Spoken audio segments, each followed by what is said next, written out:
The hero sits in ambush on a tree and says that he can change his profession whenever he wants. He jumps down onto a wolf in armor with a spear and strikes it. The hero says that this is a story about how a talented jack-of-all-trades climbed the career ladder. The hero, firmly holding a sword, enters a fierce battle with a pack of wolves. Magic comes alive in his hands. Blue and orange waves intertwine into one, repelling the opponent's attacks. When he says his name, Tukasa Amashiki, he uses one of his spells, most likely related to fire. The hero walks down the corridor of an office building in a business suit and thinks that his first appearance in a company with an annual income of 300 billion should look truly impressive. He goes further and notes that the impression of the company starts right from the main hall. It's like a corridor. The neater and more organized everything is, the more noticeable it is how much they value those who work here. The character straightens his tie and says that he is a so-called job hopper, that is, a person who often changes jobs and has worked in many companies. The hero approaches the administrator and tells the girl that he has come for the final interview. His last name is Amashiki. He believes that job hopper in his case is not about changing jobs frequently, but about seeking better opportunities and developing his skills. Tsukasa rides in the elevator, looks at himself in the reflection, and thinks, the contract with this company is an important step in life. But although the company is large, the opportunities for growth here have decreased. He rides in the elevator together with a girl from reception and smiles. He adjusts his hair and thinks that everything is going well. At the new job, he has almost passed all the selection stages and has already reached the final interview. The hero recalls the past and realizes how difficult the selection process was for him. He thinks about his competitors and those who conducted these trials for him. The hero sits in front of the office door, looks at the girl, and thinks that only the final interview remains. And then he will complete the transition to the new job. He is ready for any questions, but he feels that everything might not go as he expects. The girl with the folder of documents says his name and points to the door with her hand. Masiki, gathering his thoughts, stands up and responds to the call. The hero prepares for the interview and believes that his previous experience will definitely come in handy, and working in a large company will bring success. He asks for permission to enter, steps over the threshold, and thinks that he is now entering the office. But when the character leaves the room, he finds himself in the middle of an open space, surrounded by an endless field. He is completely alone. Far on the horizon, clouds slowly drift. The character is overwhelmed with great surprise. Tsukasa thinks he accidentally entered the wrong room.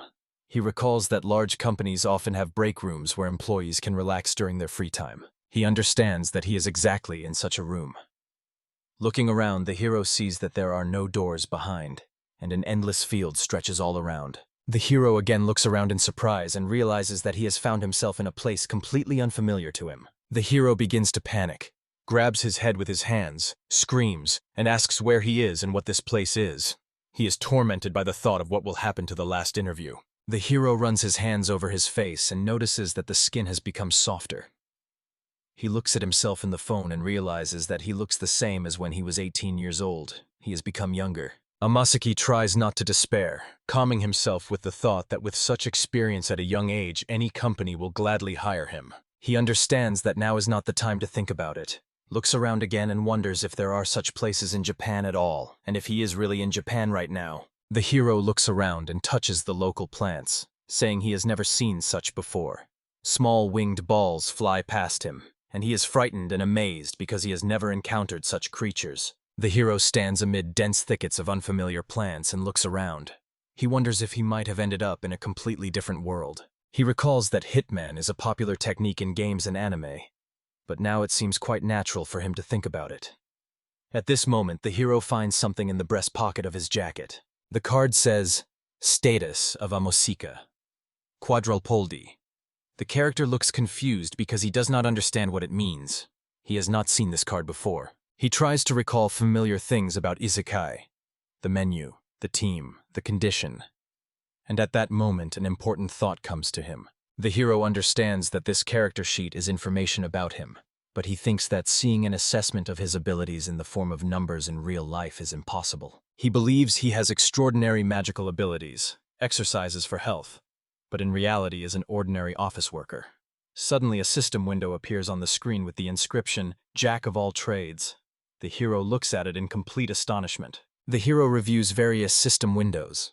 He is surprised by how many characteristics there are.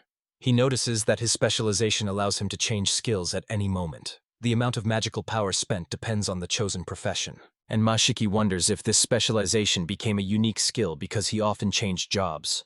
He is surprised why the interview location turned out to be connected with another world. The hero sits on the grass. He remembers that other people were still waiting for the interview. He expects them to come or for some instructions to appear, but no one comes. There are no instructions either. He realized that if he ran out of water, everything would become completely hopeless, and just sitting idly was not an option. Amaseki decided that action was necessary. The hero confidently heads somewhere. He believes that modesty does not suit him, and is convinced that any problem can be overcome if you take action. Therefore, it is important to approach everything with a positive attitude. Amaseki sees before him a huge, fantastic creature with wings and crooked paws, resembling a hybrid of a dragon and a mantis. This monster notices the hero and rushes after him. The hero runs with all his might, and realizes that everything has changed now. Even if he runs with all his strength, he will no longer be able to save them. He feels that this should not have happened. Suddenly he freezes in place, stretches out his hand forward, and gestures to the creature to stop and talk to him. A huge tree next to the hero was knocked down by a monster that rushes forward, destroying everything in its path.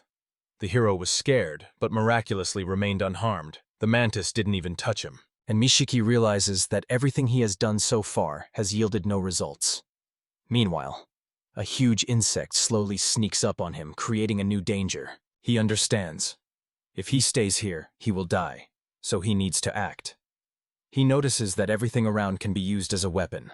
At that moment, a system window appears and reminds him of his skill, Jack of all trades. The hero remembers his status card, which was hidden in his jacket. He takes it out, selects the mage specialization, and shouts it loudly. Amashiki finds himself among mysterious magical patterns, feels new knowledge and experience coming to him, and magic fills him. He understands that this is the power of magic in this world he has entered. The hero molds a fireball in his hands, shouts with all his might, and throws it directly at the enemy. He throws this fireball straight at the monster, resembling a giant insect that had been chasing him all this time. The hero lowers his hands in surprise, and the creature engulfed in flames crumbles into pieces and completely burns up, turning to ashes. I am exhausted both physically and emotionally. I look at the ashes, raise my hand, and rejoice in my victory. Drops of sweat slowly run down my body. The hero carefully looks at his hands and thinks. He just changed his job and immediately began to see magic. He wonders if this is the same power of the Jack of all trades that he received. The hero hears a joyful sound in surprise. He wonders if this means that his level has increased, as he hoped. It really seems to him that all this resembles a game. He looks again at the card with his characteristics. Amashiki again looks at the remaining enemies and realizes that he has changed his mind. He looks at his hands and understands that the only thing here that resembles a game is the system. The hero realizes that he still feels the flow of magic, although earlier it used to give him a headache. The hero believes that underestimating the situation and treating everything like a game is a direct path to trouble. Everything happening to him is no joke. He confidently stands up and loudly declares that he will build his career, work in big companies, and strive for a better life. The hero thinks that a career is something invented to climb the social ladder in modern Japan, even in a world of magic and swords where monsters roam. Will it be useful to him? He understands that it makes no sense to him at all. A system window appears on the screen. Your character has reached level 2. Amashiki falls to his knees, closes his eyes, and says that he still has a chance to restore his career. He explains that the power of a universal is that he can easily switch from one profession to another. How cool this is became especially clear after the last battle. If he raises his level, he can become better at any task. The hero confidently gets up, adjusts his clothes, goes out, and decides that he will improve his skills in all professions of this world. Michigan creates a water sphere above his palm and rejoices that thanks to magic he no longer has to worry about water. He thinks that he needs to find a place to spend the night, but definitely not under the open sky. The hero reflects that he needs clothes, food, and a roof over his head. These are the most important needs. He says that first he needs to find some village. The hero wonders if he should try doing something else. He calls up the status window and thinks that maybe there he can choose a new profession. A system window appears with a counter of magic points. The hero counts. To change specialization, he spent 20 points, and on the fireball, another 10. Energy gradually recovers, so he will be able to use his abilities often. Amaseki is glad to find the hunter specialization on his map. Thanks to this, his senses become sharper, and the chance to find what he needs increases. He sniffs the air, listens to the ground, and lies down. Thanks to these actions, he can notice tracks on the grass. The hero notices blood on a leaf. It seems to be a couple of days old. He understands that there were both human tracks and wolf paws here, so a hunt or a fight took place.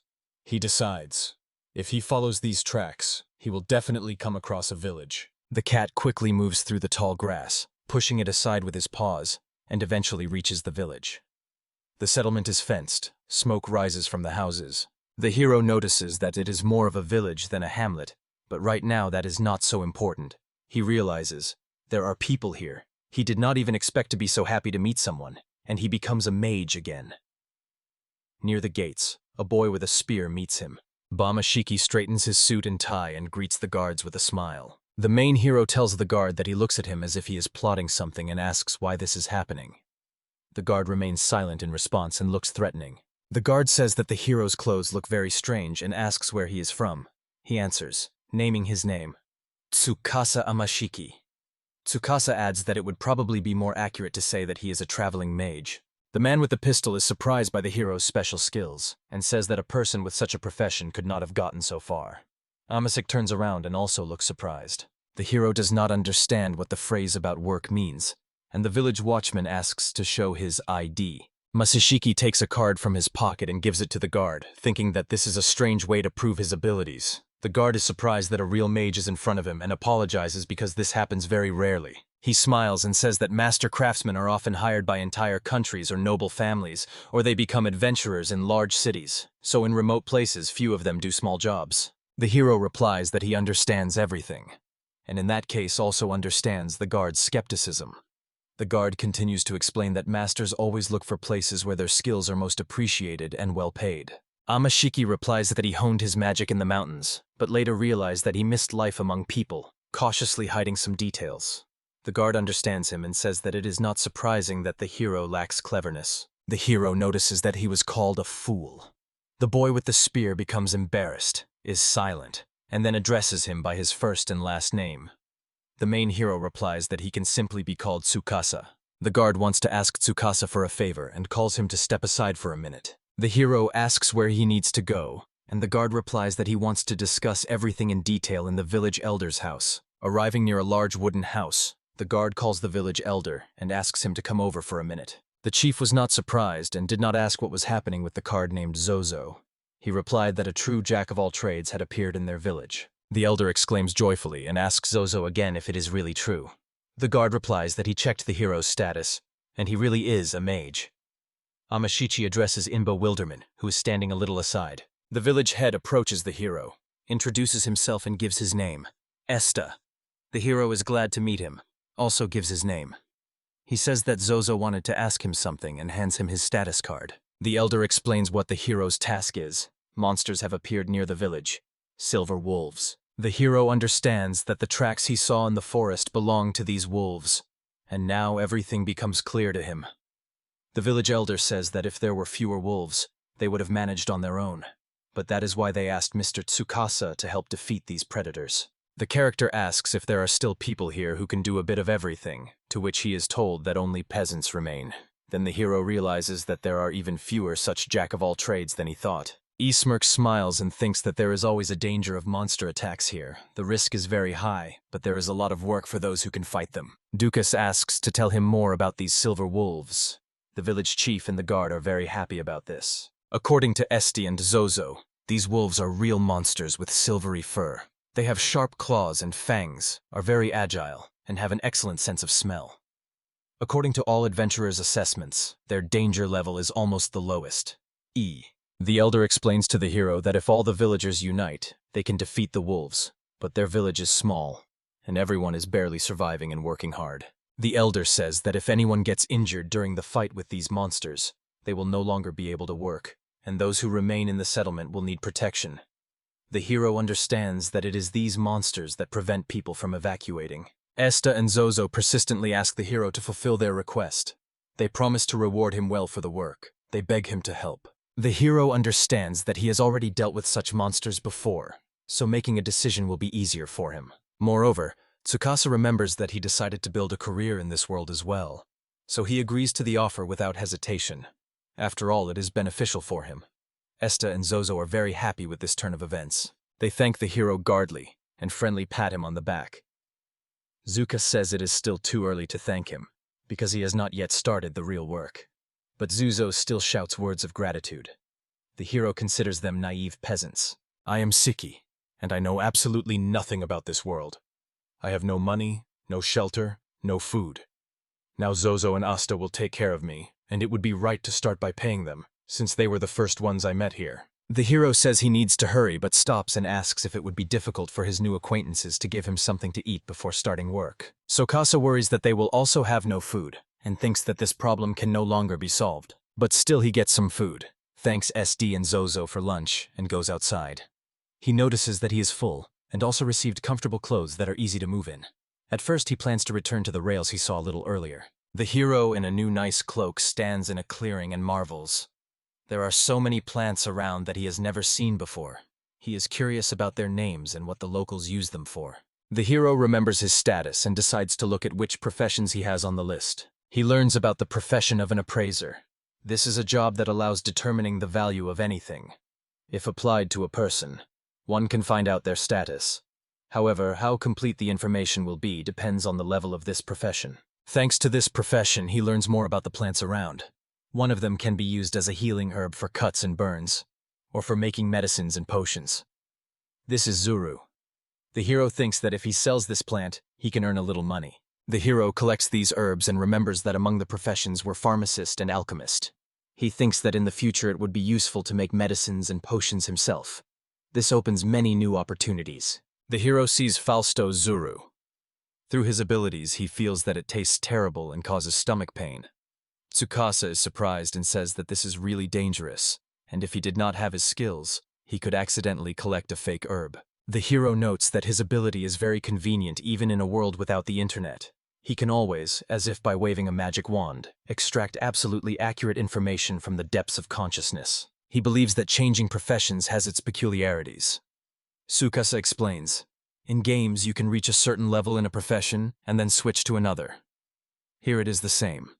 His mage skills remained even when he became an appraiser. The hero explains that a master's skills accumulate over time.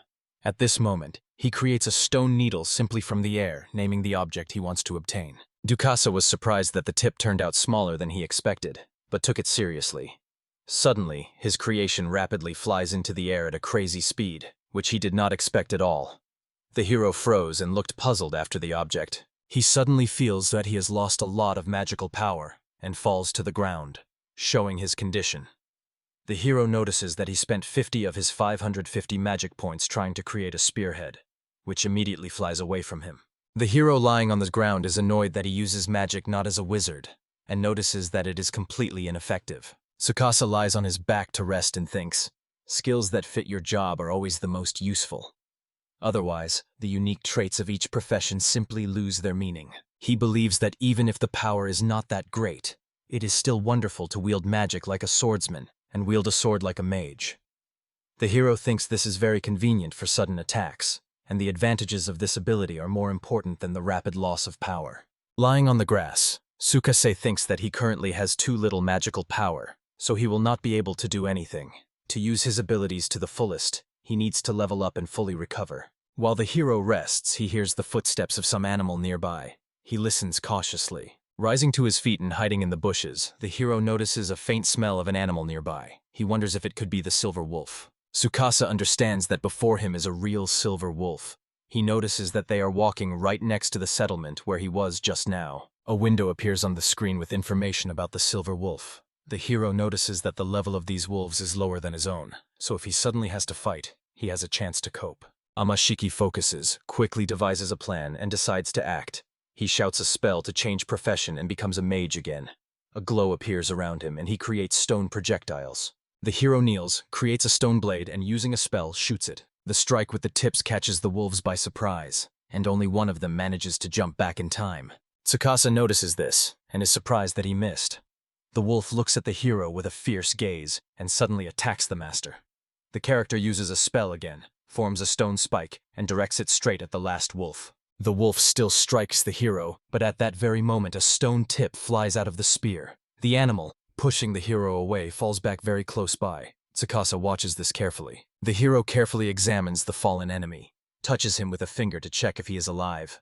After confirming that the wolf does not move, he calmly sits on the ground and breathes out with relief after the hard fight. Tsukasa hears pleasant music again but does not understand where it is coming from. He notices that his attributes have improved and his magical power reserve has grown again. But all this seems unreal to him. The hero rejoices because he finally managed to raise his level. The hero hears the animals approaching and realizes that probably the whole wolf pack will come soon. He decides to try the tactic of constantly changing activities another time, and now prepares for battle. The hero defeats all the wolves and proudly declares that now he will make them support his career. After the hard fight, Tsukasa remembered that when he was leaving the village, Zosa reminded him, "The claws of the silver wolf will be proof of victory, so do not forget to take them." The hero breaks off a claw from one of the wolves and examines it carefully. He is curious about what kind of silver wolf this is. He looks at the defeated opponent with fear. The hero wonders how strange it is that the wolf is so persistently trying to attack him. This is a real fight for life and death. Such a thing cannot be imagined in modern Japan. He understands that to survive here, he will have to improve his skills in adapting to new conditions. Besides this, the hero was also troubled by something else. During the last level up, when he looked at his status card, he noticed that his attributes were increasing. The hero notices that his magic and intellect have grown the most and explains that it is because he fought monsters as a mage. If he had used a sword, something else would have improved. Suddenly, Tsukasa feels that new enemies are approaching. The hero notices another pack emerging from the bushes. He realizes there are more animals than it seemed, and apparently, the first three are the leaders. The wolves growl angrily and quickly lunge at the hero. Dukas instantly uses his magical spells against the enemies who suddenly appeared, like a predator that had long awaited this battle and was ready for it. Stone projectiles, which he wields incredibly skillfully, fly again from his hands. The hero accurately throws them at the enraged wolves rushing towards him. Shells fly one after another and quickly hit the victims. But the three strongest wolves manage to skillfully dodge the deadly blows, showing their agility and cleverness. But the shells gradually hit the group leaders, although this does not stop them, and they quickly rush to Takasi. The hero understands that the wolves move much faster than him, and it is difficult for him to cope with them. But he does not give up. He strikes accurately and shows true skill. The hero understands that his shells only slightly touch the animals, and it seems to him that he will never be able to defeat the silver wolves this way. But the beasts, struck by shells, fall one after another, flying past Tsukasa with raised paws. The hero looks at one of the defeated enemies and realizes that his shells passed through and fatally struck the silver wolves. He understands that this happened because his magical power has increased. Silver wolves swiftly pounce on the hero, relentlessly attacking and closing in closer. Tsukasa dodges their attacks and realizes that from this distance he won't be able to use magic. The hero suddenly decides to change his profession. Just during the battle, he shouts a spell and becomes a swordsman. A new weapon appears in his hands, a sword with a curved handle. Tsukasa fights confidently with a new weapon in his hands and easily defeats opponents.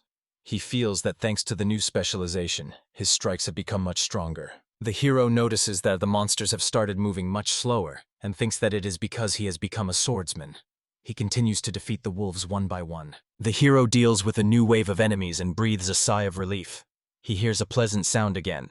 The hero looks at his status card and notices that his attack and agility skills have improved, as he expected. So, Keisa believes that each of his jobs levels up certain attributes, and therefore, he can choose which ones to improve. The character thinks that this is a real discovery, and when he decides on each attribute, he will want to experiment with them even more. From what seemed like a quiet forest, strange sounds reach that immediately attract the hero's attention. He instantly grabs his sword, ready to draw it at any moment. Tsukasa looks around and realizes that almost an hour has passed since the battle, and no new monsters have appeared nearby. He thinks that going further into the forest and risking that other wolves will notice him is not the best idea. The hero counts the collected wolf claws and realizes that he has already defeated 13 wolves. He reflects that he has significantly reduced their number. The hero passes through a clearing and notices one of the fallen enemies.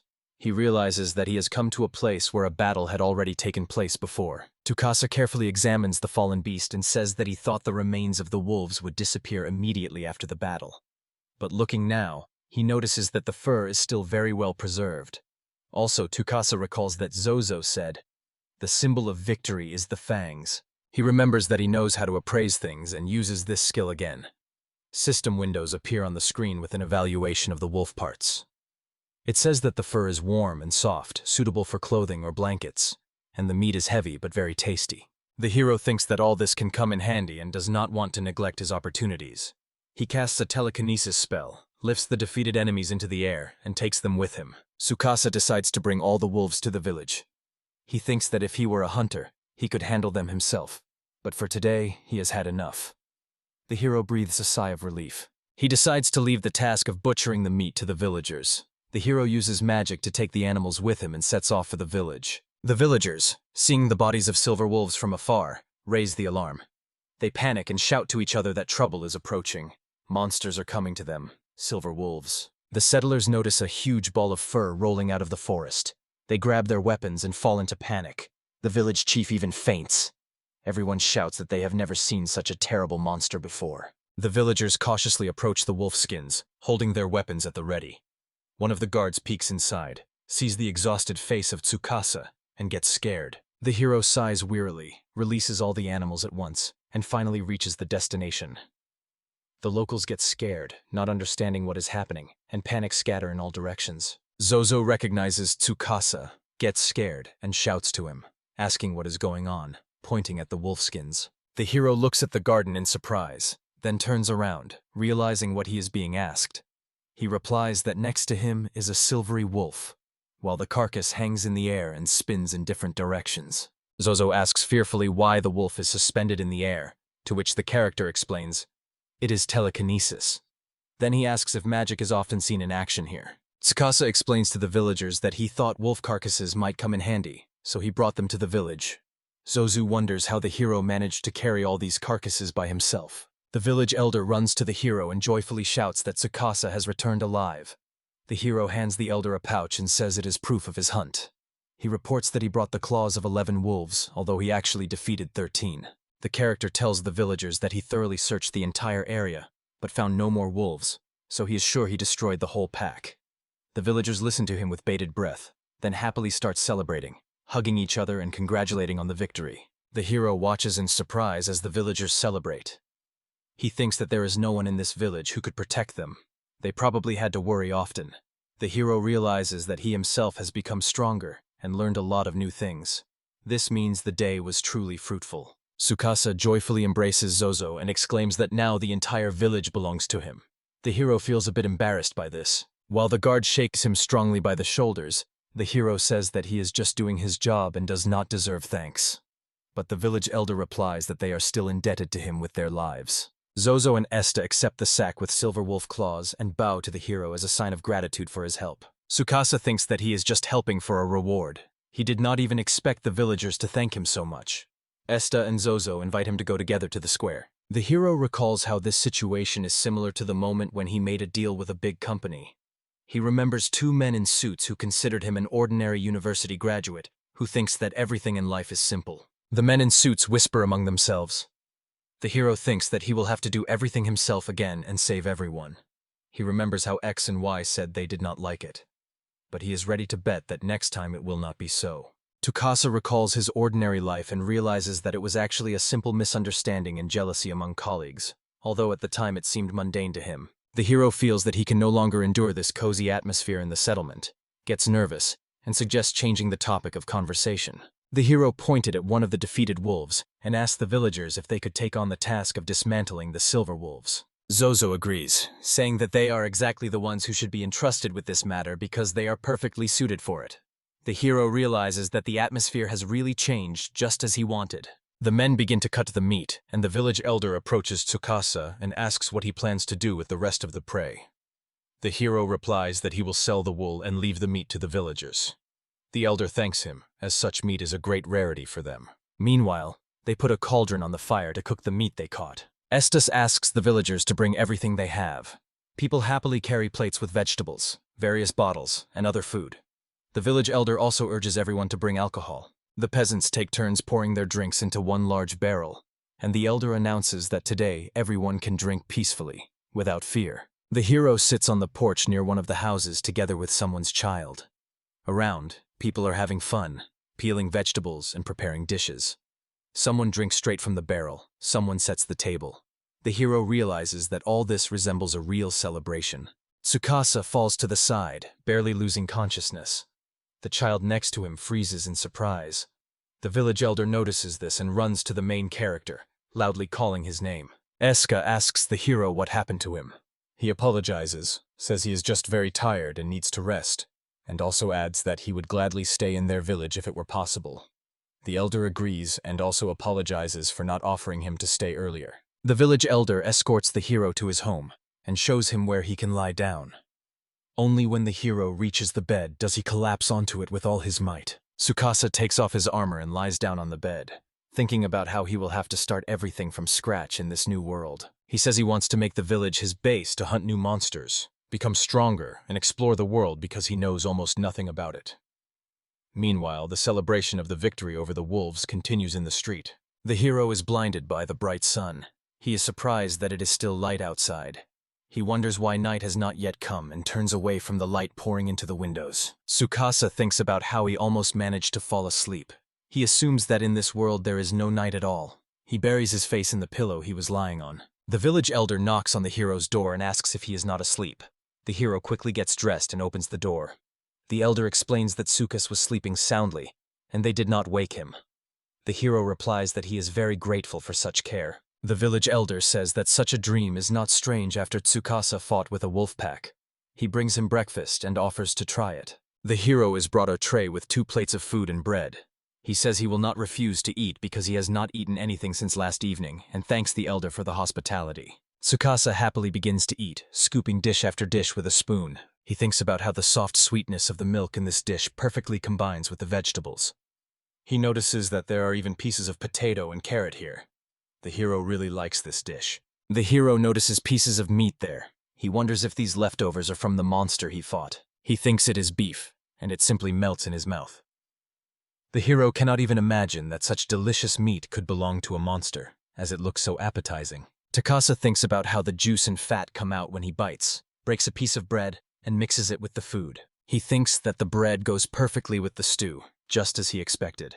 The hero continues to take spoonful after spoonful. He really enjoys this food. The hero considers that such a simple dish is surprisingly tasty, exactly what he needed to satisfy his hunger. Behind the hero stands a man in a suit, but his eyes are not visible. The hero looks around but does not notice anyone behind him. Tsukasa finishes eating and hands the dishes back to the girl, sincerely thanking her for the delicious food. The girl blushes and takes the plates back. The village elder calls the hero to go with him to a room. There he takes out a heavy bag, places it on the table, and says that it is a reward for the hero for the victory over the wolves. The hero carefully opens the bag and asks if Esta minds. Inside lie 13 silver coins with beautiful patterns. The hero admits that he does not know how much these coins are worth. He asks the village elder to tell him more about their value. Esta agrees and begins his story. He explains that, for example, to buy a small snack, he will need several such coins, and the hero understands all this. The village elder explains the exchange rate here. An iron coin equals 10 yen, a copper one, 100, a silver one, 1,000, a gold one, 10,000, and a large gold coin as much as 1 million yen. The hero asks again to make sure he understood everything correctly and realizes, to get rich, you need to look for the large coins. Estes says that the guild pays 1 silver coin for each silver wolf. He also adds that the price may vary depending on the region, but they have a standard rate. The hero understood that prices in this village are normal, and Esther sadly explained that if they try to bargain, a bad reputation will spread about them, and then adventurers will not take their quests. The hero thinks that then no one would come to help the villagers. For them, it was a matter of life and death. He imagines how 2 adventurers spread evil rumors about the village. Tsukasa believes that the villagers can easily take advantage of someone like him. Meanwhile, the village elder takes out another pouch and says that it contains payment for wolf skins. The hero counts the reward and finds 50 copper coins there. Estab begins to explain that usually 8 coppers are paid for skins, but considering the hero's merits, they decided to increase the payment a bit. Tsukasa stops the village elder and says that everything is clear and there are no problems. He believes that in his world he could have negotiated. But it was Estes who helped him settle here. The hero understands that money matters, but does not want to spoil relations with the village head. The village elder again addresses Tsukasa with a request. He says that several villagers have suffered from silver wolf attacks and need medicine, but for this, there is not enough God's grace. The hero realizes that these are exactly the herbs he collected in the forest before the battle with the wolves. Tsukasa believes he could heal the residents on his own, but he needs to act as they are used to in this village. Otherwise, his efforts will not be appreciated. He takes the collected herbs from the bag and gives them to the elder. Esther is amazed that the main hero managed to collect the herbs.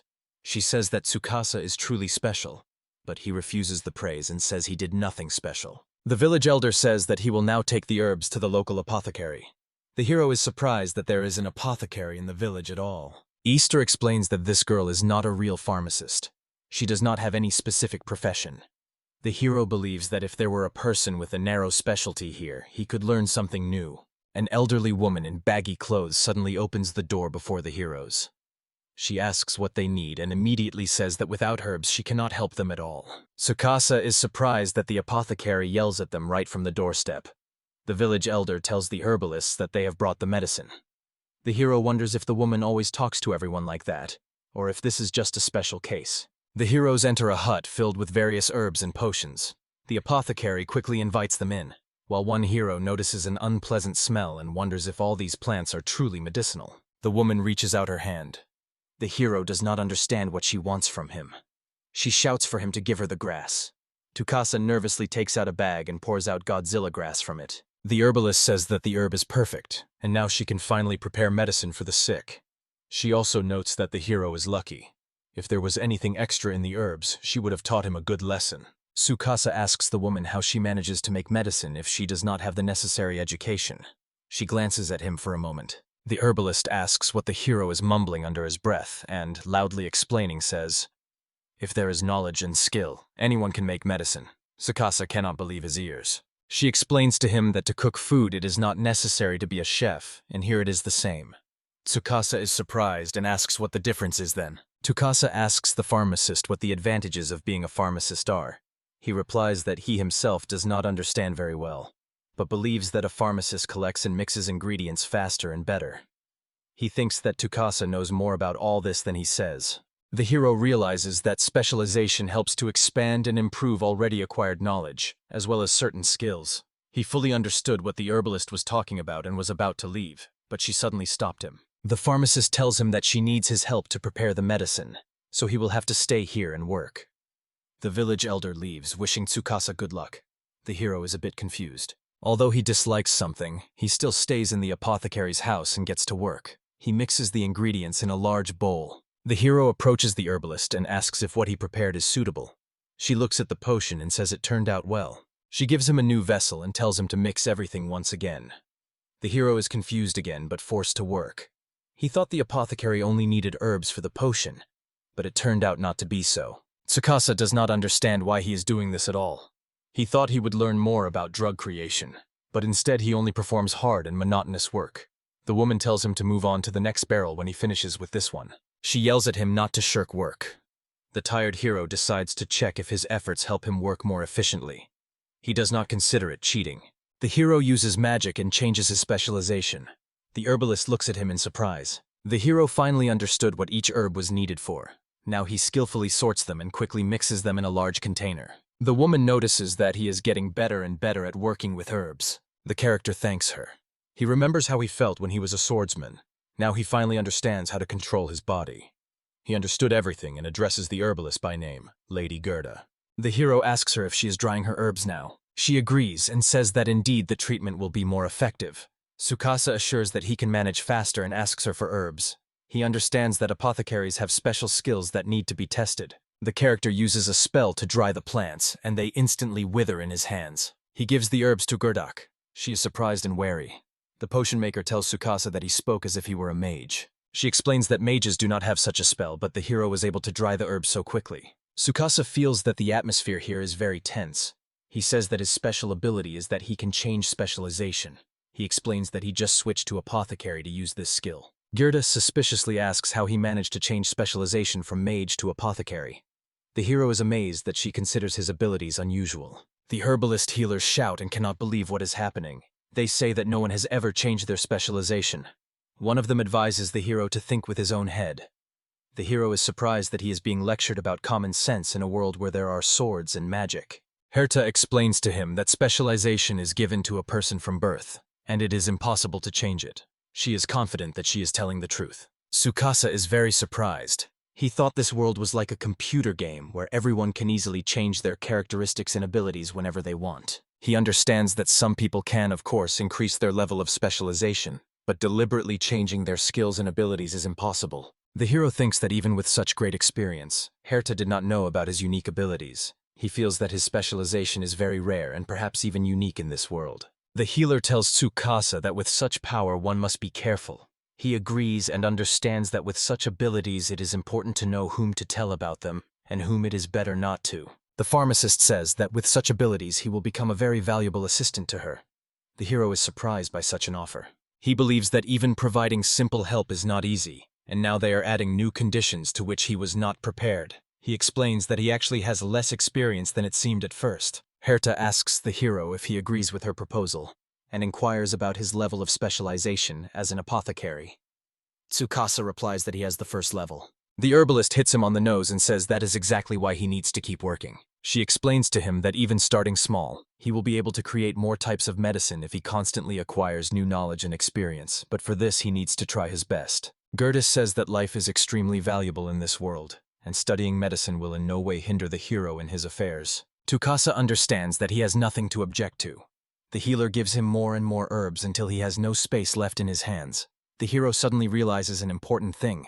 This woman is a real witch. On the clearing sits a little animal resembling a hare. It has a horn on its forehead, and it found something like acorns and began to eat them. Another similar animal notices this, runs up, and they start fighting for the food, clashing their small horns. The bitch in new clothes, with a bow in her hands, comes out from behind the tree and shoots at one of the animals, hitting it right in the head.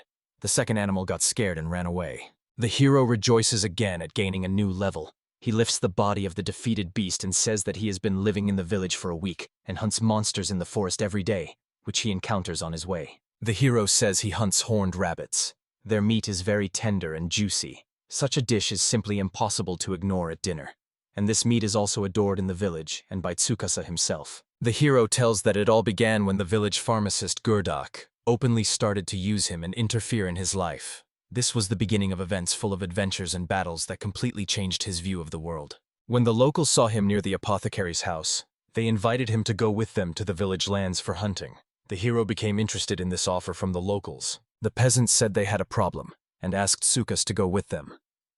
He decided that his hunting skills might be useful, so he agreed to help and went with the peasants. They searched the forest together for animals but found nothing. The hero told them that there was no one in this place. The hunters discussed that they had already gotten rid of the pack of wolves and wondered if the predators had changed their location. The hero felt the presence of small animals and monsters and assumed that his instincts or special abilities were working. He pondered and realized that thanks to his new knowledge, he could sense that there was another pack of animals nearby. This news greatly frightened the hunters. Tsukasa pointed aside and said he felt there were animals nearby. He promised to look for them in the forest, and the hunters said they were counting on him. Meanwhile, winter was approaching. The hero believes that thanks to his actions in hunting, he raised his level to 8 and his hunter skills to 5, but he noticed that each time it was increasingly difficult for him to improve his level. Taking the dead-horned rabbit, the hero thought that, probably, it was time to move on somewhere further. He believed that the appearance of new monsters was a troubling sign, but he himself did not live here. At that very moment, some noise interrupted his thoughts. Tsukasa turned towards the village and immediately noticed that today it was somehow livelier than usual. Right by the gate, he almost ran into a horse, which surprised him greatly. In the village, she notices many sellers with various goods and a lively crowd standing in line for shopping. Zozo happily notices that Tsukasa has returned. The hero asks him if all these people are merchants. Zozo nods affirmatively and explains that they sell things that cannot be found here. The character looks around at all the merchants again and says he knew it. At this time, he goes around all the merchants and inspects their stalls. He notices that they constantly change their places. He thinks that the merchants, as soon as they finish business in one place, immediately head to another, and he comes up with the idea to join these merchants to travel with them to other countries. Because that is exactly what he was thinking about. And he decided that the heavens are on his side. And as if fate itself is prompting him to move forward, he sets off. He runs past Zozo, who does not understand where the hero is rushing to. The hero hands him a dead-horned rabbit and runs up to one of the merchants, loudly addressing him. The merchant responds to his shout. The hero approaches the girl merchant and asks if she is the chief here. The girl calls someone named Giselle. Giselle checks the goods in her wagon. Tsukasa says he would like to ask something. The man asks how he can help the hero. The merchant replies that the hero understood everything correctly, and in 2 days they are leaving for another city. He asks if the hero wants to go with them.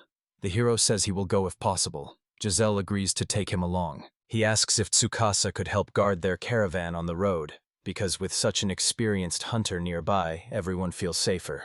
The hero is surprised that they already know about his hunting skills. The character realizes that during the fair everyone was talking to each other about everything they could. So the merchants learned about his abilities from the locals, and probably this was quite expected. Tsukasa says that such work is not difficult for him, and he will gladly help the merchants and protect them on the road. Giselle likes the hero's mood, and she suggests making a deal. The hero shakes her hand as a sign of agreement. The hero thinks that handshakes are also used in this world, and at that moment someone calls him. It's Zozo, who says he heard his conversation with Giselle. Tsukasa explains what they were talking about. Zozo is confused and tells the hero that he will probably have to leave the village. The boy does not understand why he has to leave the village. Tsukasa becomes embarrassed and remains silent. He replies that there is no point in staying here. This situation reminds him of when he once quit his job in real life, and he remembers it well. Zozo does not understand why the hero froze after his questions. He apologizes for not explaining everything at once, and begins to tell the story. He says he wants to see the world and become stronger. Zozo replies that this is very cool, and although he is sad about such a decision, he respects the hero's choice because it is his life and only he decides what to do. He wishes the hero a happy journey. Tsukasa thinks that Zozo is very kind and is very glad that they became friends. The hero tells the village head SD about his decision. He listens calmly and nods understandingly. He says what it means. The hero is heading to Russell. Tsukasa recalls how Esta always answered his questions simply and without malice. Now he appreciates that Esta did not start asking him about everything in detail. Tsukasa apologizes for planning to leave since the village elder has done so much for him. Esta Combs reassures him and says that the hero has already helped their village a lot and saved them. They are very grateful to him for this and are not angry with him at all. Kasa says that he is going to the herbalist Gerda. She asks if he really decided to leave. The hero wonders if this news upset her. The hero believes that now he has reached the highest level in his pharmacist craft, and even has to thank Gurdok for the strict training and using his abilities. He has learned the lesson well. It is not worth telling everyone about his skills. He recalls how during intense work Gridis shared with him knowledge at the highest level. He feels one can only envy Gridis's skills and experience and fondly remembers their joint work. The hero understands that she did not know how many years it took to gather this knowledge bit by bit, but he believes that it is also important for him to use his skills and collect shared information. Tsukasa understands that gathering information also includes the experience of Gerd, which she shared. The apothecary says it seems the hero does not want to go and objects.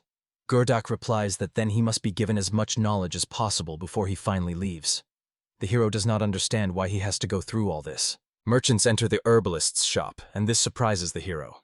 Gertrude reports that there is not much time left in Tsukasi. She tells the hero that if so, it's time to get to work. The merchants leave many different herbs and ingredients in Gert's shop.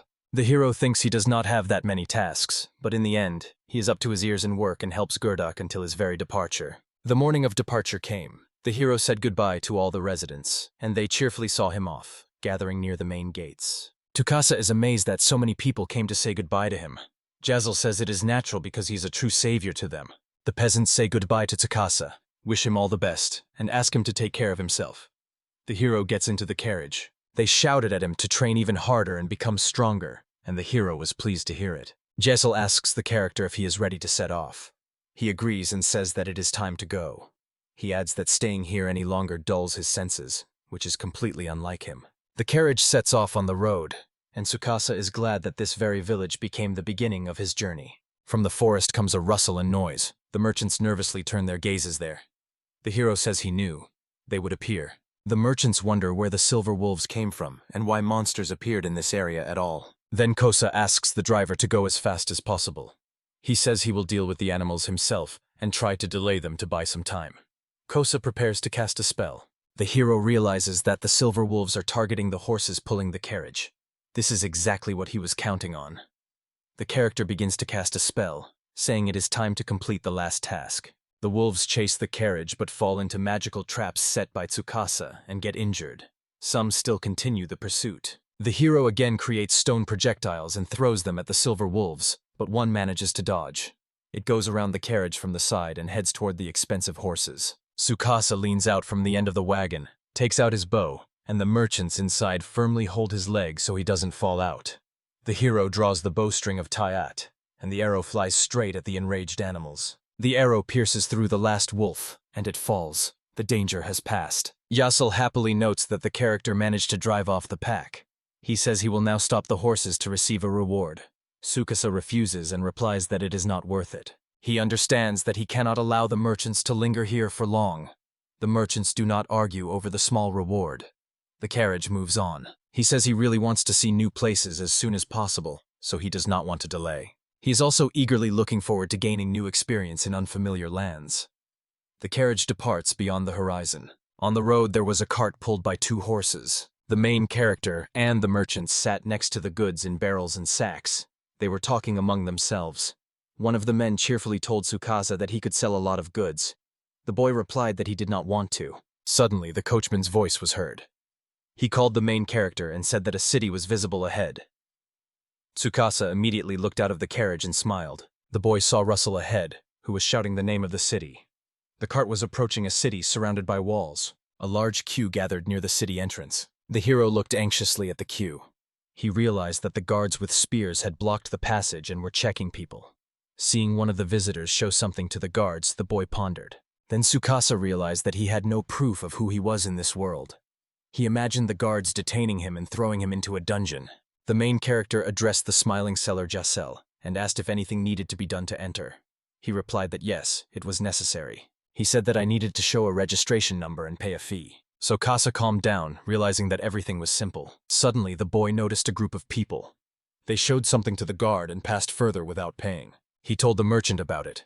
Giselle explained that these people were registered in the Adventurers Guild, so they did not need to pay an entrance fee. The man showed the boy a document and explained that they, like him, were also members of the Merchants Guild. This surprised Tsukasa very much. He thought that constantly paying money was a real hassle. The guard asked the next person in line to show their registration number, and Tsukasa handed him the card. The main character pondered that his card said Specialization Change. He remembered that everyone always saw the word wizard on his card. The boy recalled showing it several times to Gertis, but she never saw the other inscription. The guard noted that he rarely meets people with any specialty. He asked the main character if he wanted to become an adventurer and heard an affirmative answer. The guard welcomed Tsukasa to the city and wished him good luck. The merchants entered the city, and the cart continued down the road. Giselle, who was sitting next to Tsukasa, asked if he wanted to join the guild. Hearing the answer yes, Giselle offered to guide the boy so he would not get lost.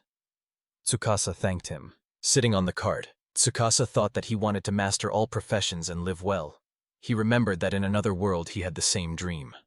The boy decided that the fastest way to this was to kill monsters. The boy had a thought that freelancing was a cool thing. He remembered that in Japan it was regarded with contempt. He recalled a phrase from a man who said that working for yourself was the same as being unemployed. When the carriage stopped, Giselle and Tsukasa got out. The man thanked the main character for his help and gave him a pouch of gold, which he took. Tsukasa smiles.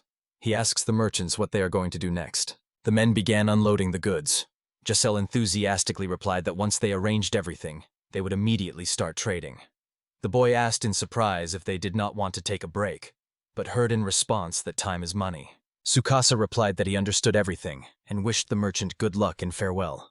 The boy firmly shook Giselle's hand. Walking away from this carriage, the main character decided that it was time to join the Adventurers Guild. Tsukasa walked confusedly through the crowd, among which people of different races could be seen. The boy looked around with surprise. The main character suddenly noticed something. Standing in front of a tall stone building, he realized that this was the guild building. Inside was a large room with a reception, a board for orders, and tables. There were several adventurers and one guild employee in the room. The main character approached the window. He ran his finger along the windowsill, checking if it was clean. It seemed to him that there was a trusting atmosphere here, but he noticed that these people, namely adventurers, scared him a little. Tsukasa heard a guild member call the next one. A smiling girl in uniform approached the newcomer to the guild. She introduced herself as Louisa, one of the employees. Tsukasa introduced himself and said he wanted to register. The girl took out some papers, asked to pay 500 gold coins, and show his registration number. The boy turned away, looking for what was needed. Louisa looked at the hero's card. She asked if he was a magician, and Tsukasa, holding a bag of money, confirmed it. Louisa said that there were no doubts about Tsukasa's abilities and level, so registration could continue. The employee enthusiastically took a small box from under the counter. The girl asked to insert the card and explained that after this, the boy would receive a guild membership card. The main character was surprised but did everything as she said. Tsukasa covered his eyes from the bright light that suddenly shone from the box and saw another map appear next to the old one, just out of thin air. The girl joyfully exclaimed that everything was ready. 2 cards fell out of the chest. The main character, with closed eyes, stood a little confused near the counter. Taking the new card, the boy looked at it and asked what his adventurer rank was now. The employee explained with a smile that their guild has 7 ranks, from S to F, where S is the highest, and achieving it is not easy at all. Tsukasa raised his hand and asked if these people are considered experienced adventurers. The girl gave an example. It could be a dragon rider or a beast tamer. Louisa also mentioned Saint Knight Stefia, who is also a protector. She enthusiastically noted that this wanderer's skills correspond to S-class level. Tsukasa clapped his hands, listening to the girl. In his thoughts, he noted that he was struck by the passion and deep understanding of the work that Louisa showed in everything. Tsukasa understood well that the method of promotion and achieving a high position is kept secret. He mentally decided to deal with this later. The girl, having calmed down, thanked the boy for his care. Louisa explained that the main character has just registered, so he can only take missions of rank F. At the same time, if he has a specialization, he can perform tasks of rank E. The employee added that if a team is gathered, more complex tasks will open up. The main character noticed a squad of 3 adventurers. The girl also noted that the guild does not recommend taking on tasks that exceed your abilities if you are not confident in yourself. According to her, the rank can be either raised or lowered depending on how you handle the assignments. Tsukasa thought that the guild was something like an agency that connects adventurers with clients. He noticed that the organization does not allow those who are unsuitable to take on tasks. The main character realized that if your skills do not match the position held, you will be demoted. He mentally noted that this was quite expected and, in his opinion, often happens in capitalist society. The man recalled a story about a colleague who constantly boasted in front of the boss, but after a promotion failed to fulfill his duties and was demoted. Louisa asked if Tsukasa had any questions. The boy replied that he understood everything and bowed low, thanking the employee, which greatly surprised her. The girl froze in surprise. Tsukasa got nervous and asked if everything was all right. She quickly waved her hands and replied that everything was fine. Louis told her with a smile that the boy turned out to be very modest, and it even surprised her. The boy was also surprised because he simply thanked her. He remembered that this had happened before. He tried to recall what exactly unusual he could have done then. Looking at other adventurers, the boy realized that people with special abilities are very strong. Feeling their advantage from birth, they become confident and arrogant. Tsukasa thought that he did not want to become like him. He wondered if this self-confidence was a special kind of boasting Louisa called the dreamy boy. The main character approached the board with tasks, near which other adventurers were already standing. The boy decided for now not to take the tasks, but just to look at them. Among tasks like monster hunting, herb gathering, and cleaning, he unexpectedly saw an announcement about a nanny search. Such a task surprised him greatly. The boy was surprised that such tasks existed in the guild. Tsukasa noticed many requests and decided to examine this announcement more carefully. The paper said that an old elf needed help. The main character was surprised because he had never even heard of such tasks. Tsukasa noticed that this task required an A rank. He was very surprised because the reward was incredibly large. The main character gladly decided to take on this task. He happily thought that one of the advantages of working for himself was the freedom and many opportunities for work. Tsukasa decided that starting tomorrow he would take as many tasks as possible and focus on raising his level. The main character, walking through the city, was looking for the Tiger Cat Hotel, which Giselle had mentioned. Finally, he noticed a wooden sign with an image of a cat's paw. He saw the needed building right in front of him. The boy went inside and looked around. He remembered Giselle's words, who had recommended this place because of the wonderful staff. That is why Tsukasa became interested in this hotel. He recalled how an acquaintance in Japan had invited him to a maid cafe, promising a cute atmosphere and privacy. However, the main character did not like it here at all. The boy clenched his fist angrily, recalling that incident. Suddenly, someone's voice pulled Tsukasa out of his thoughts. A little girl in a dress with braids came out to him and waved her hand. She happily greeted the guest. The boy thought that this girl was very sweet and understood what a jazzle was. He asked if he could stay overnight at this inn. The little girl replied that it was possible and added, "A night without food costs 600 gold coins." She also said that if the boy wanted to eat, he could go down to the hall. Tsukasa said he wanted to book a room for a week.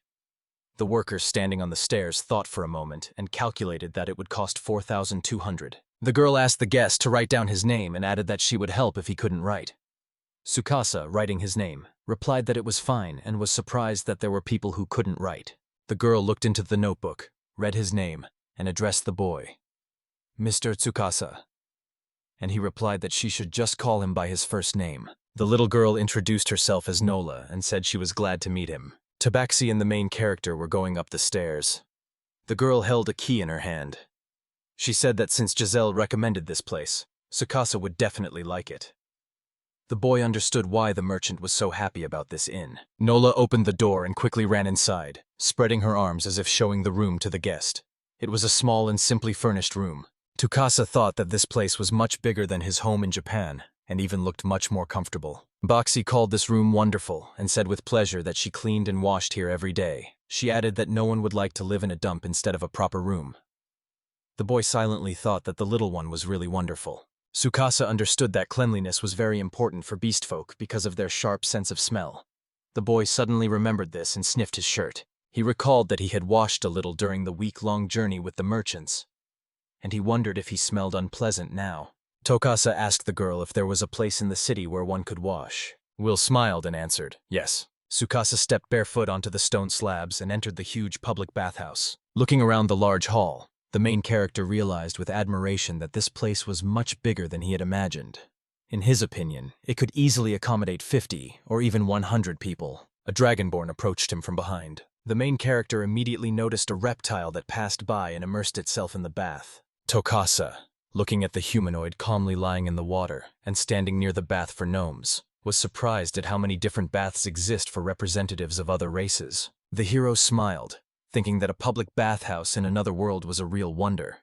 He immediately decided to behave more decently. Tsukasa also noticed small tubs for tiny pixies who were happily splashing in the water. The boy found shampoo and noticed its strange color. Watching how this shampoo was used by a drow and a tabaxi, he wondered if it was suitable for humans. The main character learned that the shampoo was made from milk sap, had a pleasant aroma, and made hair soft, while the body soap was made from vashurana fruits, which made the skin tender and smooth. Tsukasa decided to use this shampoo, despite its strange composition. Pouring a little onto his palm, he decided not to bother himself with the name, thinking it probably came from some cute creature. The boy was lathering his head and noticed that the shampoo smelled pleasantly of flowers. He immediately decided, this shampoo is definitely not for men. Tsukasa tried to enter the bathhouse but immediately pulled his foot back, feeling how hot the water was. The boy realized that even if he wanted to make the water hotter, he wouldn't be able to, because a strong man in the bathhouse had already turned off the tap. Then Tsukasa thought that even if he was a novice, he should do the same as everyone else. The main character boldly entered the bathhouse. The boy stood next to a stranger who was barely enduring the heat. The main character sat in the bath with another man and thought about how hot it was here. He blushed from the hot water. The stranger looked at him and smiled, watching him suffer. Tsukasa noticed that the stranger was looking at him attentively. The man silently pointed to a button.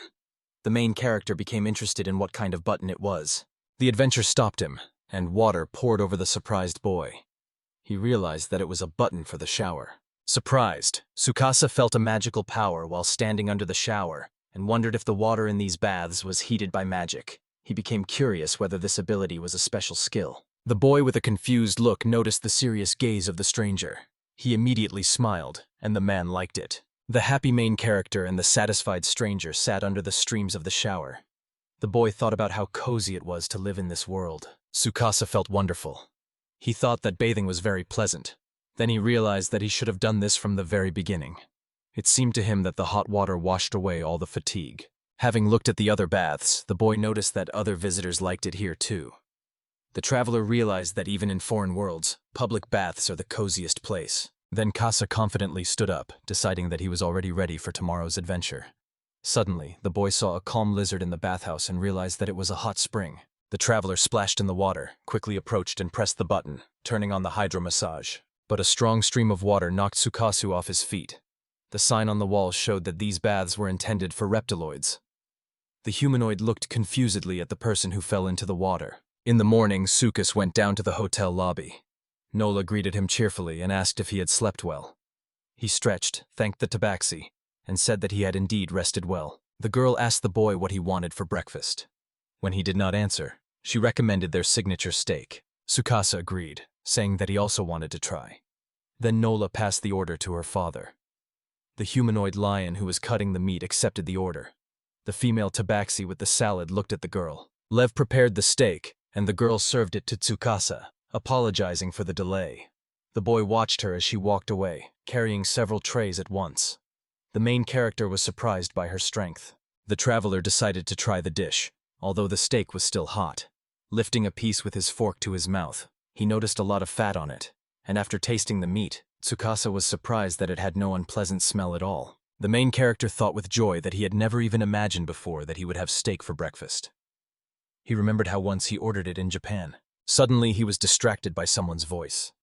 One persistent client began demanding that Nola immediately bring him the order, claiming that his time was more valuable than that of ordinary adventurers. The father of the infant quietly took a sword in each hand and went out into the corridor, heading towards the insolent man. He got scared, clung to Suksa's shoulders, and shouted. When the main character came to the guild, he was very surprised and confused. The boy, standing around the corner, watched as the adventurers started a real fight. They were tearing sheets with tasks from each other's hands. Louisa was calm. Seeing the main character, she politely greeted him as always. He asked her fearfully what was going on here. Louisa explained that there were so many people in the guild because tasks appeared very early in the morning. The main character asked if that was why the fight started, pointing at two adventurers who were arguing. Louisa smiled and said that such things happened here often. Behind her, two adventurers were fighting each other and with animal pelts. The girl approached the men and reminded them that they could be demoted. They calmed down and apologized. The main character, looking at the fighters, became upset because he realized he would have to get through them. But suddenly Louisa unfolded a sheet with tasks in front of him and said that they could be viewed here as well. Tsukasa immediately began gathering dozal herbs. He told the girl that he was taking on this task, and she was very happy, promising to prepare all the necessary documents. The adventurer was surprised by her reaction. The boy guessed that they lacked medicinal herbs. The girl confirmed this and added that dozal herb was hard to find. She asked if he could tell by her face. The employee explained that it was precisely because of this that the guild paid a large reward for this task. The boy gladly said he would gather as many herbs as he could. Louisa replied that it would greatly help the guild. Other guild members praised him, calling him a good boy. Tsukasa took the basket, but Louisa stopped him. She said that even if he has some specialization, he still needs to take care of his own safety first, since he recently became an adventurer. The boy smiled and thought that the ability to listen to others is truly an important skill. Looking at Louisa's joyful face, Sukas thought that he also wanted to try himself as a pharmacist and show others what he was capable of. When the hero left the guild, he decided to complete as many tasks as possible to earn more money in the future. Louisa smiled and waved goodbye to him. Tsukasa was walking through the forest with a basket on his back. The boy remembered that dogtooth grass grows where the forest is shallow. He noticed the needed plant under the tree. The main character thought that he would receive 15 gold coins for each plant, and to complete the task, he needed to collect 10 plants. He was also promised 200 gold coins for successfully completing the entire task, and he realized that this amount would be enough to spend the night at the tavern. The boy suddenly frowned and looked angrily at the torn plant. He thought that completing this task would take quite a lot of time. Tsukasa decided to change his specialization and become a pharmacist. He remembered that this profession gives a special skill. One can enhance healing effects and prepare potions. Tsukasa recalled that at level 10 of this specialization, the skill of herb gathering opens. The main character changed his profession. After the adventurer changed his specialization, the herb Adizola began to glow red. Now it was easy to distinguish it from the fake herbs mixed with the real ones. The main character began gathering herbs, searching for them behind stones and trees. He thought with disappointment that the skill did not allow him to identify those herbs that had already been picked. But Tsukasa noticed that thanks to this ability, he managed to easily cope with the task. Sitting cross-legged in the middle of the field, he joyfully threw the collected plants into the basket. At the guild, Louise greeted the main character and asked if he had managed to gather the herbs. The boy with a basket full of herbs confirmed that everything worked out. He approached and placed the bags with plants in front of the girl. The employee's jaw dropped in surprise. The boy said that he had gathered about 200 different herbs, which wildly surprised Louise and the whole team. The girl asked the number again with fear. The main character asked to check the herbs. Together with other employees, Lewis carefully examined the plants and confirmed that they all belonged to the herbs of Dazula, and there were 206 of them in total. One of the employees wiped sweat from his forehead. Louise looked at the main character suspiciously and asked Tsukasa how he gathered the herbs so quickly if he specialized in magic, not in healing potions. The boy mentally noted that he knew the guild employees would immediately suspect something was wrong. Tsukasa replied that he was taught by an experienced pharmacist, meaning Herta. He added that this was why he had such good skills. Louise agreed with this explanation, saying that everything was clear. The employee apologized for her behavior and confirmed that Tsukasa had gathered the required amount of herbs to complete the task. She also asked if he wanted to sell the remaining 196 plants. The main character agreed. In total, he received 10,300 gold for gathering the herbs. The adventurer remembered his mentor, whom he had been angry with before. Now he understood that her difficult tasks were for his benefit. The boy realized there was still time left. He entrusted 2 employees, Kirk and Swale, to gather herbs. The stunned guild members froze with their mouths open. Louisa asked if Tsukasa was going to gather as many of these plants. The boy happily replied, yes, and explained that these herbs were very necessary. The workers were frightened upon hearing about the upcoming plant count. The adventurer returned to the guild with heavy bags of herbs on his shoulders. The guild workers were already quite tired of counting all these plants. Louisa offered Tsukasa a new task, and he was very surprised by such a proposal. The boy began to hesitate and pondered, saying that usually data is collected before execution. Louisa set 2 tasks before the main hero, loudly slapping the table. The employee explained that this boy was simply some kind of abnormal. She said she had never heard of any adventurer gathering hundreds of herbs in one day. Tsukasa inquired whether the problem with the shortage of medicinal herbs had already been solved. He also mentioned that he liked the calm tasks of gathering herbs, although perhaps he was too fixated on them. Louisa said that thanks to Tsukasa this problem was solved. She explained to the boy puzzled that he was not at all like an ordinary adventurer. Louisa confidently said that the guild would not want to lose such a talent. She advised the boy to take the trial for rank promotion, adding that for him it would most likely not be a problem.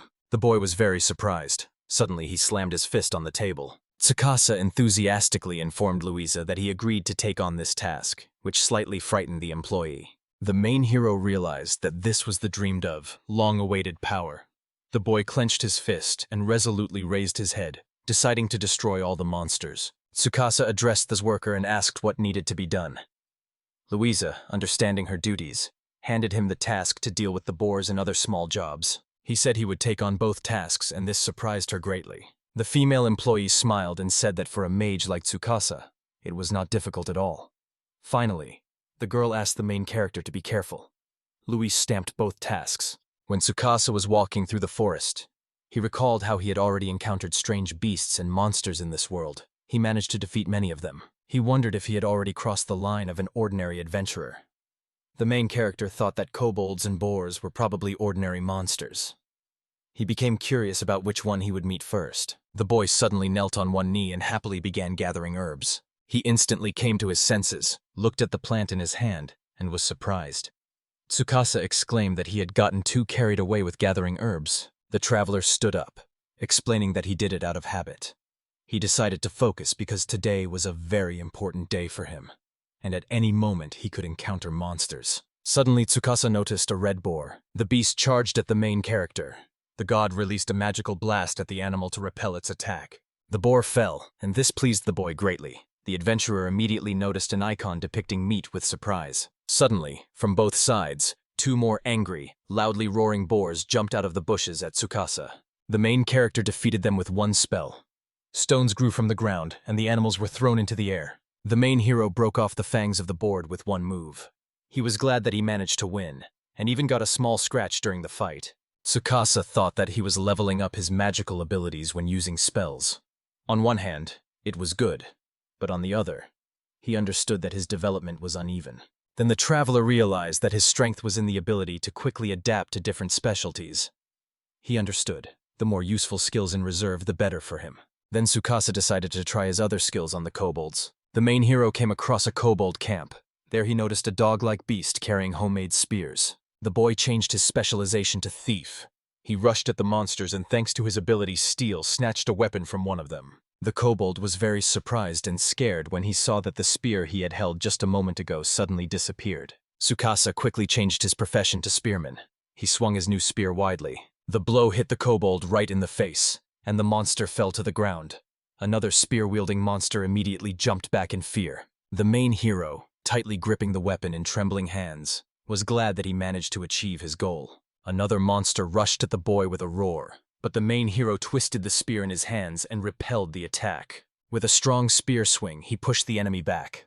Out of the corner of his eye, Tsukasa noticed another kobold raising a weapon to attack him. The main hero was the first to deliver a swift spear strike and threw the monster aside. Turning forward, Kasaswangi swung the spear and knocked another monster off its feet. Tsukasa raised his hands with the spear above his head, standing over the opponent lying prone. With one strong and precise strike to the chest, he instantly killed the creature. The main hero, looking at the defeated kobolds, happily thought that all tasks were completed. When Tsukasa returned to the guild and showed the trophies to the staff, Louisa congratulated him on completing the task. She happily informed the boy that he was promoted to E rank. The main hero thanked the girl, who leaned over the counter and enthusiastically said that he was simply incredible.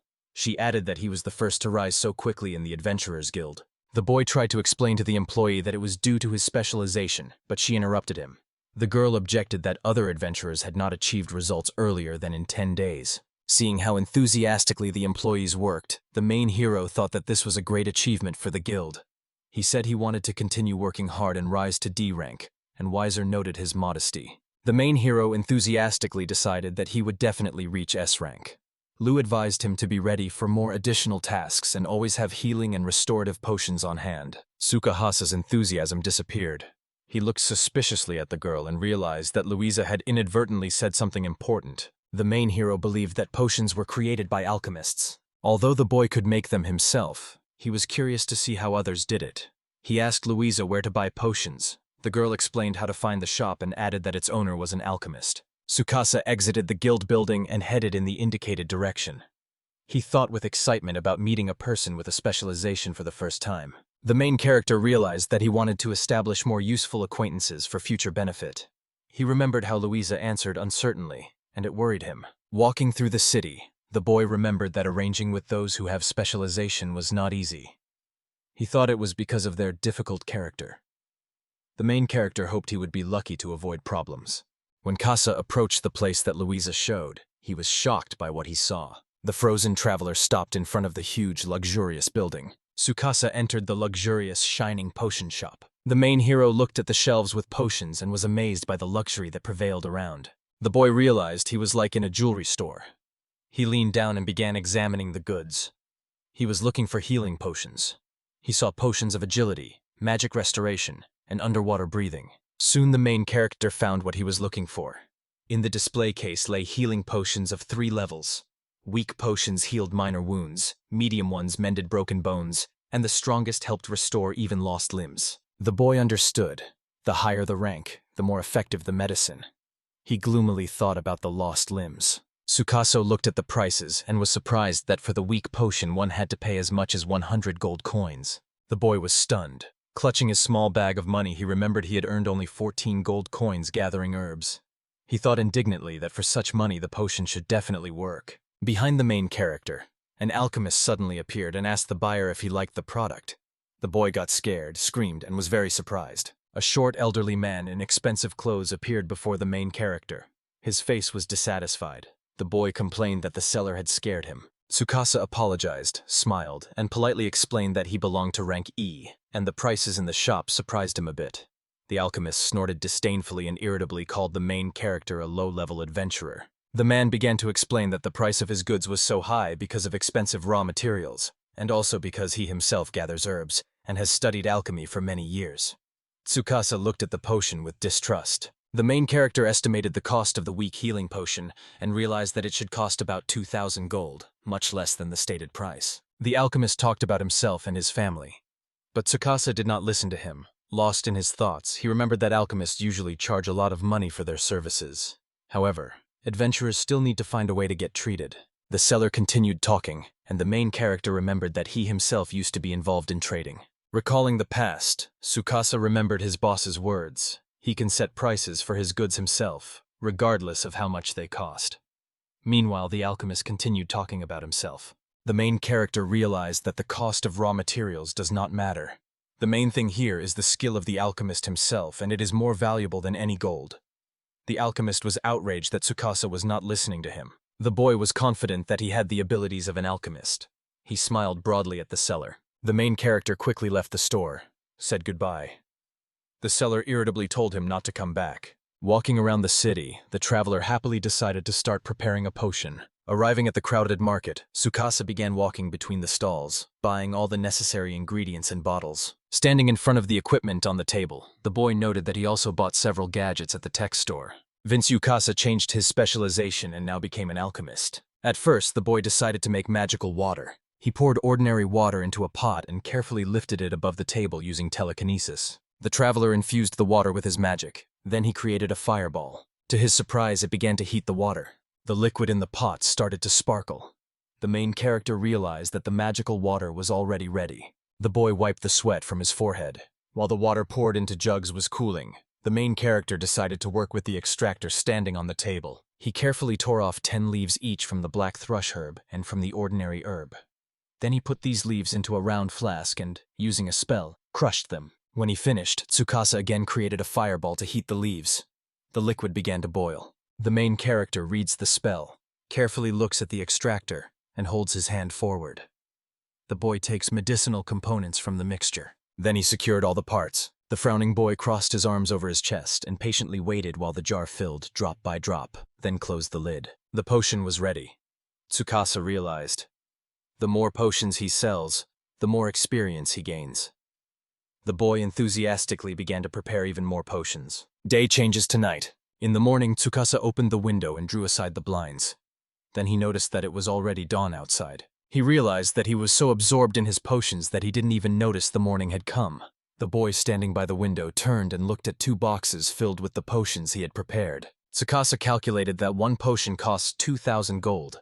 To this amount, he added a markup for the alchemist's work and estimated how much he could earn. Imagining whole mountains of gold coins, the boy felt true happiness. The traveler decided that today he would go sell these potions. The boy began packing the bottles into his bag. Tsukasa thought it would be better to sell them as quickly as possible, since potions, like food, have an expiration date.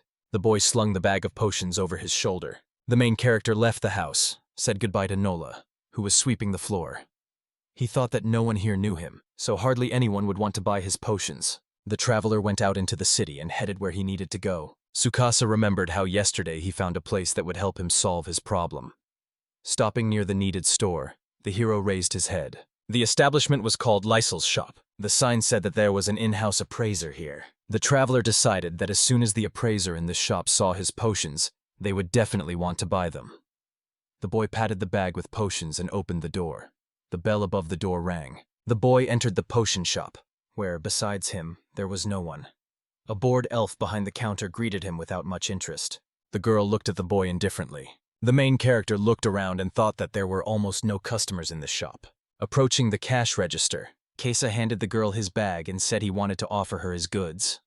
The elf immediately became interested and jumped up. Opening the bag, she took a bottle, but joy instantly turned into disappointment and boredom. The girl asked the main character if he had seen the sign outside. She angrily told the boy not to waste her time and not to bring pathetic fakes. Tsukasa assured them these were genuine potions, but the appraiser said not to lie. She added that he was not a mage. The elf clarified that he had good attributes, but his level and rank left much to be desired. The girl leaned forward, rested her hands on her hips, and looked closely at the guest. A glow appeared near the elf. She said that the boy would not be able to prepare a healing potion. The main character noticed that the girl was looking at him. Then he realized she had used appraisal magic on him. Tsukasa handed the confused girl one of the elixirs and suggested trying at least one of them. The bewildered elf looked at the bottle and was shocked. Squeezing the jar, she exclaimed in surprise that it was a genuine potion of the highest quality. The girl apologized for lashing out at the boy with accusations. Tsukasa reminded her that he wanted to sell elixirs. The appraiser said sadly that she would gladly buy those potions from him, but she did not have that much money. She added that the average price of one such elixir was no less than 100,000 golas. The main character gladly replied that he was ready to lower the price to $80,000. The saleswoman was surprised and objected, saying that there was no point in that. She explained that in other places he would be paid much more for this potion. Tsukasa replied with a smile that he prefers working with a store that has its own appraiser. The saleswoman looked suspiciously at the guy, leaned her hand on her hip and smiled. She said he was ready to sell the potion cheaply, as long as no one found out where he got it. The saleswoman and the adventurer shook hands. The girl introduced herself as Lizzle and said she was glad to cooperate. Casa mentally rejoiced at the successful deal he had just made. Looking at the girl who was holding his hand tightly, he was confident that with this elf, they would succeed. Liza hung a notice that the store has quality medicinal potions. She said she sells Tsukasi goods and added that if he has any other potions, he can bring them for sale. Casa joyfully exclaims that she has just made 50 more potions to restore mana. The girl, covering herself with her hands, asked in surprise how much she had already prepared. The elf joyfully exclaimed that with Tsukasi's help she would definitely get rich. Raising clenched fists, she asked him to bring all the potions here, saying she wanted to sell all the goods he brought as soon as possible. The main character said that now there was only waiting for buyers left. Lizzle suggested he sit on the chair behind the counter, and he agreed. The main character remembered how he sold the potion for 800,000 gold coins. Happy, he shook Lizzle's hand. Tsukasa was walking around the city. After he sold the potion, the boy decided to go to the weapons store. The traveler believed that if he became an alchemist, he would be able to live well until the end of his days. But Tsukasa realized that the world is unpredictable, and someday his potion might become useless to everyone. The boy imagined the boss saying that he hadn't seen alchemists for a long time. Then he decided that he needed to look for another source of income. The adventurer saw a large stone building with a sign Doran's Armory. The boy opened the door and saw a large room in front of him, along the walls of which stood many different weapons. Looking around in surprise, Tsukasa went inside. He noticed that weapons in this world enhance attributes and require a certain level to use. The traveler noted that, for example, his iron sword did not require any special level of equipment. He thought that maybe it was worth upgrading the sword, but then realized that the stick was quite enough for him. The man remembered that he often changed professions, so he knows how to use both the stick and the sword. Suddenly a thought struck him, and he froze. The main character began to think anxiously about how much permanent equipment he would need in such a situation. At that moment, Casa realized that his 800,000 would not be enough to buy equipment for all 20 projects. This frightened and shocked him, making him realize that he was not really a rich man but rather a poor one. The main character reassured himself that it was unlikely he needed to immediately buy equipment for all 20 professions. He also wondered how he would even carry all of it on himself. The boy sighed wearily. The traveler peeked into one of the halls. There he saw a blacksmith forging a sword and called him. The seller, who turned out to be a bald dwarf with a beard, took off his mask and approached him. The man with a gloomy look looked at the main character and called him a strange boy. Tsukasa asked why he said that. The seller replied that he has worked in the weapons shop all his life and immediately sees what the client is dealing with. And Tsukasa knows how to fight with both a sword and a stick. Moreover, there is some strange energy felt around him. The dwarf asked if the client had any special requests. Tsukasa replied that he wanted a weapon that could be used together with magic. The blacksmith clarified which exact weapon he desired. The guy said he knows how to use a short sword, a staff, and a dagger.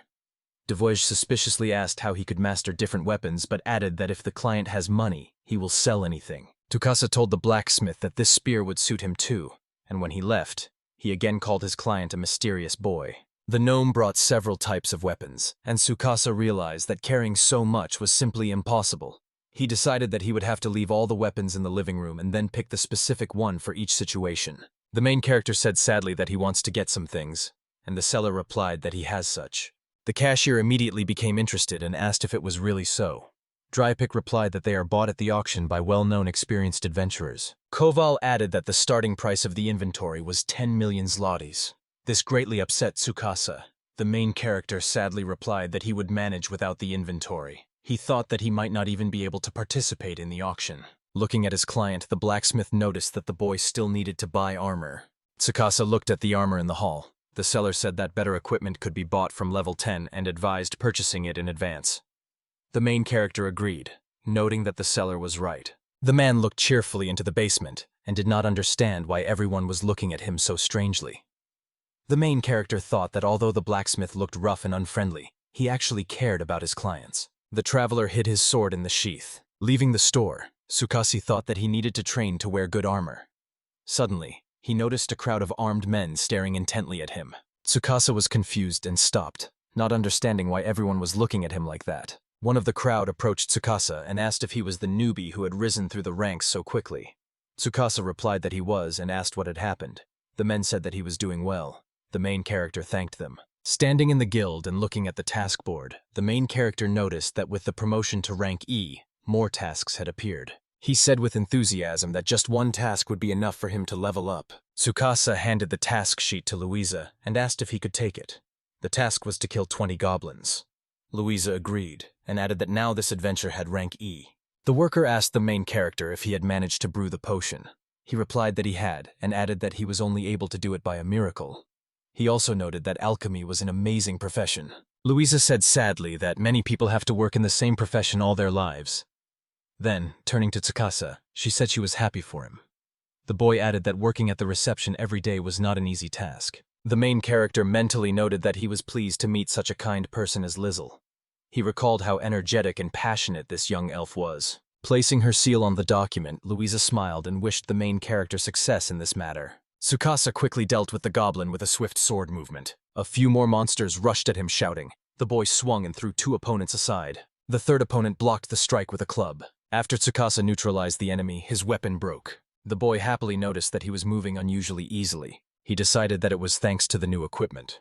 The main character opened the window of his stats to find out if he had already reached level 10. Keisa remembered that he unlocked new skills when he leveled up his pharmacist profession. Now he wondered what opportunities he would get if he upgraded the skill of changing professions. Tsukasa thought that he should get something useful. The information window said that at this level a pocket inventory was already available. It was convenient because you could store all necessary equipment or tools for any job there. He was surprised that he could get such a useful item already at level 10. The boy tried to move the trophy to the inventory, but suddenly a cross appeared on the status window. A message appeared on the screen saying that Tsukasa did not meet the conditions to receive the pocket inventory. The boy got very angry.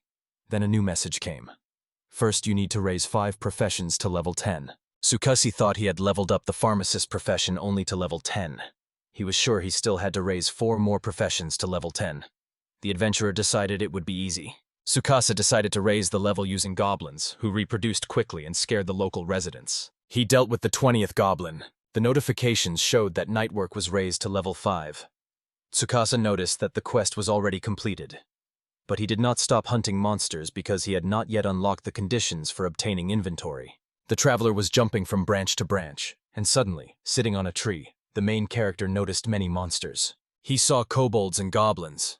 Tsukasa realized that a fight was starting among the monsters. He liked that so many monsters had gathered in one place. The monsters roared and lunged at each other. They started fighting, and the boy was hiding behind a stone. Running out of there, Tsukasa suddenly became a mage. The adventurer ran up to the thrashing monsters who noticed him. Stopping, the boy used his staff and cast a spell on the monsters. The creatures froze, caught in the trap of a huge whirlwind from the blade. To help, he stood next to the whirlwind that was quickly destroying the monsters, and began to cast a spell. The main character thought that goblins and kobolds were uninteresting to him because they were of no use, so there was no point in wasting time on them. His status window showed that he had leveled up 2 professions, pharmacist and mage, both at level 10 out of a possible 5. Tsukasa sat down and thought that if they followed the goblins' tracks, he could find their lair.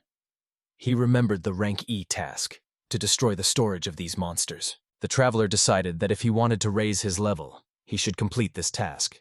Tsukasa went out to the goblin's lair. He sat on a nearby tree, watching the entrance, and pondered. If he completes this task, he could raise his level and get a higher rank. Thanks to his thief profession, Tsukasa was able to deal with the goblin from a distance. Looking into the cave, the traveler saw that it was dark and cramped. He realized that his swordsman's skills would not be needed here, and his mage level was already quite high. The goblins who were coming got scared of the main character, and he quickly dealt with them. The boy used the thief's passive skill, night vision.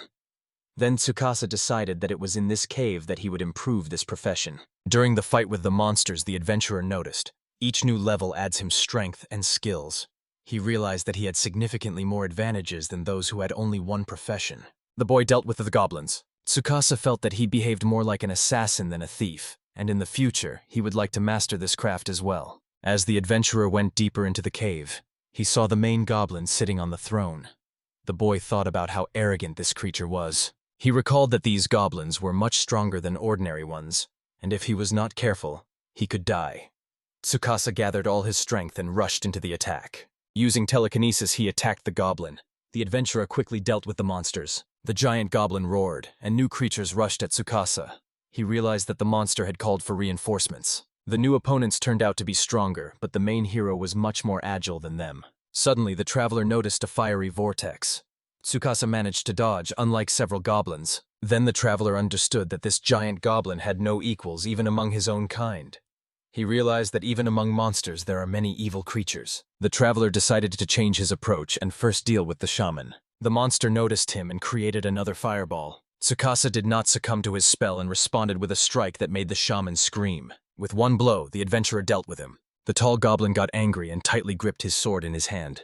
Tsukasa noticed a large goblin approaching him from behind, already ready with a heavy sword. The monster lowered his weapon, but the main hero managed to jump back and avoid the strike. The goblin swung his weapon, and the adventurer deftly dodged. Tsukasa cast the spell Windstream. Tears appeared in the monster's eyes, and it hesitated for a moment.